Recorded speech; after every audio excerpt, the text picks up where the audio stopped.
शहादा नगरपालिकेने नुकतीच सगळ्या अतिक्रमणधारकांना नोटीस बजावण्यात आल्या होत्या। मात्र नोटीस बजावून 4 ते 5 दिवस उलटूनही नगरपालिकेने अतिक्रमणधारकांवर कोणतीही कारवाई केलेली नाही।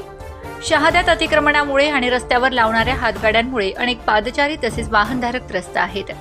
शहादा शहराचा दिवसागणिक विस्तार वाढत आहे। नवीन वसाहतींसोबतच लोकसंख्येसोबत दुचाकी, चारचाकी वाहनांची संख्याही वाढली आहे। मात्र शहराचा मध्यवर्ती भाग होता तेवढाच आहे। शहरातील पालिका चौक, मुख्य बाजारपेठ, डोंगरगाव व जुना मोहिदा रस्ता, महात्मा ज्योतिबा फुले चौक, डायमंड कॉर्नर रस्ता, तूप बाजार, खेतिया रस्ता, गांधी पुतळा या परिसरात रस्त्याच्या दुतर्फा मोठ्या प्रमाणात अतिक्रमण वाढले आहेत। या अतिक्रमणामुळे शहराला विद्रुपीकरणाचे स्वरूप आले असून वाहतुकीची समस्याही वारंवार उद्भवते। नगरपालिकेतर्फे याआधीही अनेक वेळा अतिक्रमण हटविण्यात आले आहे, परंतु काही दिवसानंतर पुन्हा अतिक्रमण जैसे थे होते। हा शहरवासियांचा अनुभव आहे। शहादा शहराच्या वाढलेल्या लोकसंख्येबरोबर वाहनांची संख्याही वाढली आहे। परिणामी शहरातील मुख्य रस्त्यांवर वाहने व नागरिकांची वर्दळही वाढली आहे।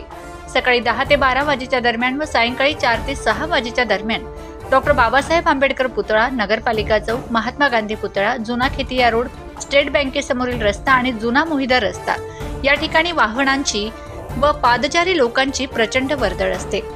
मात्र या भागात फळ, भाजीपाला व इतर वस्तू विक्रेत्यांनी अतिक्रमण केल्याने वाहतूक वारंवार विस्कळीत होऊन नागरिकांना नाहक त्रास सहन करावा लागतोय।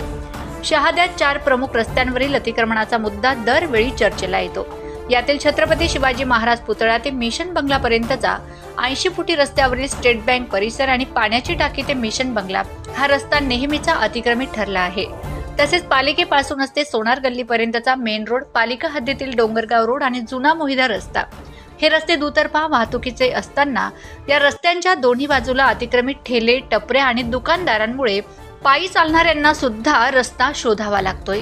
4 वर्षांपूर्वी मुख्य अधिकारी राहुल वाघ यांच्या कार्यकाळात अतिक्रमण हटविण्यात आले होते। रस्त्यांनी आणि नागरिकांनी मोकळा श्वास घेतला होता। मात्र त्यांची बदली झाल्यानंतर त्यानंतर पालिका प्रशासनाने पुन्हा अतिक्रमण होणार नाही याकडे दुर्लक्ष केलंय। प्रश्नचिन्ह न्यूज नेटवर्क, शहादा।